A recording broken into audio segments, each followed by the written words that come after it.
Hello everyone, আজ আমরা আলোচনা করব টেড হিউজের লেখা হক রোস্টিং কবিতার সেকেন্ড পার্টটা। প্রথম পার্টটা আমি তোমাদের আগের ভিডিওতে আলোচনা করে দিয়েছি। যদি তোমরা কেউ ওই ভিডিওটা না দেখে থাকো তাহলে প্লেলিস্টে গিয়ে সার্চ করবে, ওই ভিডিওটা আগে দেখে নেবে, তারপরে এই ভিডিওটা দেখবে, নয়তো বুঝতে পারবেন। প্রথমে আমরা যে হক রোস্টিং যে ভিডিওটাই পড়েছি আগের ভিডিওতে, তো সেখানে প্রথম স্ট্যান্ডার মধ্যে কি দেখতে পেয়েছি যে হক বনের একদম মাথার উপরে বসে রয়েছে এবং সে কোনো রকম কিছু কাজ করছে না, তার চোখগুলো বন্ধ, আর সে কোনো রকম মিথ্যা স্বপ্নও দেখছে না।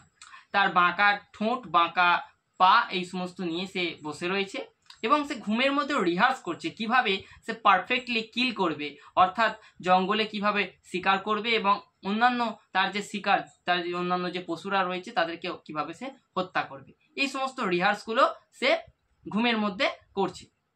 আর সেকেন্ড স্ট্যান্ডে পেয়েছি যে বলছে নাকি এই যে বনের উঁচু উঁচু গাছ, এছাড়াও যে বাড়তি যে সমস্ত বাতাসের গতিপথ, তারপরে সূর্যের আলো, এই সমস্ত নাকি সবকিছু তার সুবিধার জন্য প্রদান করা হয়েছে, অর্থাৎ ঈশ্বর যা কিছু করেছে এইগুলো সব তার সুবিধার জন্য, যাতে সে পারফেক্টলি কি করতে পারে, কিল করতে পারে এবং তার শিকারটা যেন সে নিখুঁতভাবে করতে পারে। সেই কারণে এই সমস্ত সুযোগ সুবিধাগুলো নাকি তার জন্যই উপরওয়ালা করেছে।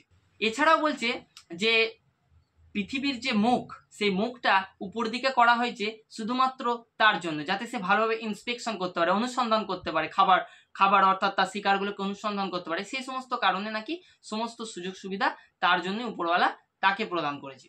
তো এই কবিতাটা আমি প্রথম ভিডিওতেই বলেছি, এটা হচ্ছে পুরোটাই টেড হিউজ একটা হকের দৃষ্টিভঙ্গি দিয়ে লিখছে। এখানে হক একটা অ্যারোগেন্ট টোন দেয়, অর্থাৎ প্রাইড, একটা অহংকারী টোনে কথাবার্তাটা বলছে, যে সেই নিজেকে সর্বা ভাবছে। যেমন খাদ্য শৃঙ্খলের উপরে বলেছিলাম যে হক একদম একদম উপরে থাকে, খাদ্য শৃঙ্খলা একদম উপর স্তরে থাকে, হক থাকে, সে বাকি জিনিসগুলোকে কিছুই তোয়াক্কা করে না, সবগুলোই নাকি তার কন্ট্রোলের মধ্যে রয়েছে। তো এই যে একটা অ্যারোগেন্টনেস, একটা যে অহংকারী টোনে যে কথাগুলো বলছে, সেইগুলি আমরা হক রোস্টিং এর মধ্যে দেখতে পাবো। তো চলো আজকে আমরা থার্ড স্ট্যান্ডারটা থেকে আলোচনা শুরু করি। কি বলছে দেখো, থার্ড স্ট্যান্ডার ফার্স্টে বলছে, my feet are locked upon the rough bark. Rough bark মানে কি, মানে এবড়ো খেবড়ো যে সমস্ত বাকল, গাছের যে বাকল হয় না, ছাল, সেই ছালগুলো এবড়ো খেবড়ো, এবং আমার পাটা, মানে হক বলছে এখানে, মাই বলতে কে, হক বলছে যে আমার পাটা সেইটাকে আঁকড়ে ধরে আছে, একদম খামচে ধরে রয়েছে। It took the whole creation to produce my food, my each feather. অর্থাৎ বলছে পুরো ক্রিয়েশন জুড়ে ঈশ্বর পুরো, এবং আরো যে বাড়তি যে সমস্ত ক্রিয়েশন রয়েছে, যা সৃষ্টি, সবকিছু নিয়ে কি করেছে, আমার পাটা তৈরি করেছে, আমার যে দুটো ডানা রয়েছে এই ডানাগুলোকে সে তারা তৈরি করেছে, তার পুরো ক্রিয়েশন, পুরো জগৎ, পুরো সৃষ্টি নিয়ে আমাকে সৃষ্টি করেছে। Now I had whole creation in my food. আর এখন আমি কি করছি, যে পুরো ক্রিয়েশনটা, পুরো সৃষ্টিটাকে আমার পায়ের তলায় রেখেছি। অর্থাৎ সে বলছে যে এই যে শক্ত শক্ত যে আমার পা, বাঁকানো পা, আমার যে শক্ত শক্ত ঠোঁট, এবং আমার যে এত সূক্ষ্ম যে ডানা, সবকিছু যে তৈরি করেছে ক্রিয়েশনটা, আমাকে যে ক্রিয়েট করেছে, আমাকে যে সৃষ্টি করেছে ভগবান, তো এই সৃষ্টিটার পরে এই যে পৃথিবীর যা কিছু রয়েছে সবকিছু কি আমি পায়ের তলায় রাখি। অর্থাৎ শিকার কিসের মাধ্যমে ধরে, সে পায়ের মাধ্যমেই ধরে। তাই বলছে কি, সমস্ত পৃথিবীটা এখন আমার পায়ের তলাতেই রয়েছে। মানে একটা এখানে একটা অ্যারোগেন্টনেস, তার যে একটা মানে অহংকারী টোন, সেটা বারবার সে প্রকাশ করছে তার কবিতার মধ্যে দিয়ে।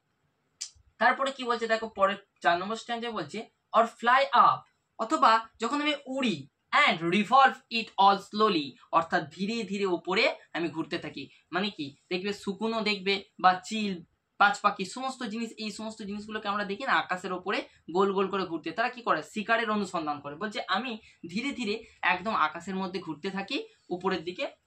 I kill where I please because it is all mine. অর্থাৎ কি বলছে, আমি যখন আমার মন যায়, যখনই আমার ইচ্ছা করে আমি হত্যা করি। কেন, সমস্ত জিনিসই আমার, মানে বলতে চাইছি যেন আমি একটা সর্বেসর্বা। অর্থাৎ যদি সরকারদেরকে দেখো না, এখনকার বর্তমান সরকার বা আগেকার দিনে যে সমস্ত সরকাররা ছিল, তারা কি করতো, তারা কি করে, যে জনগণদেরকে, সাধারণ জনকে জনগণ মনে করে না, মানে ভাবে যে সবকিছুই নাকি তাদের আন্ডারে।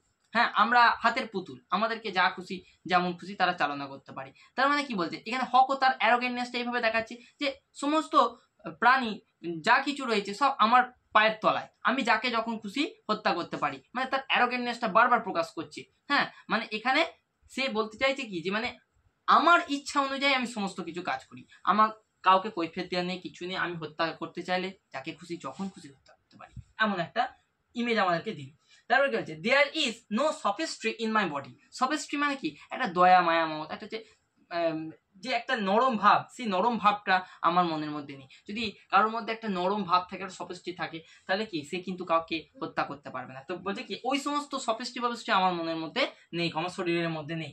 মাই ম্যানার্স আর ট্রেয়ারিং অফ হেডস। আমার কাজই হলো কি, আমার আচরণই হলো একদম মানে মাথাটাকে ছিঁড়ে ফেলা। অর্থাৎ যে শিকার করে, শিকার ধরে, যে কোনো পাখিদের যাকেই শিকার করে, কি করে, প্রথমেই তার মাথাটাকে ছিঁড়ে ফেলে। অর্থাৎ এইভাবে সে হত্যা করে দিতে চাইছে। দেখো 5 নম্বর স্ট্যান্ডে বলছে দ্য অ্যালটমেন্ট অফ ডেথ, অর্থাৎ মৃত্যুর সংকেত। মানে কি, যে আমি যখনই কোথাও বেরোই তখনই কি হয়, একটা মৃত্যুর সংকেত নিয়ে বেরোই, যে আমি বেরিয়েছি মানে কিছু একটা করতে হবে। তাই কি বলছে, for the one path of my flight is direct through the bones of the living. অর্থাৎ আমি যখনই উড়ান দিই, যখনই আমি উড়ি, তখনই কারোর না কারোর জীবনে ঝুঁকি থাকে। অর্থাৎ আমি যেন কারোর জীবনের মানে মধ্য দিয়ে, অর্থাৎ কি বলতে চাইছে, যে আমি বেরোনো মানে কোনো না কোনো পাখি, কোনো না কোনো মানে জীব হত্যা হবেই হবে। অর্থাৎ আমার উড়াটা কারোর মৃত্যুর ওপর নির্ভর করছে, মানে কারোর মৃত্যু নির্ভর করছে, আমার ওড়ার ওপর কারোর মৃত্যু নির্ভর করছে। মানে আমি উড়ছি মানে কি কেউ না কেউ মারা যাবে।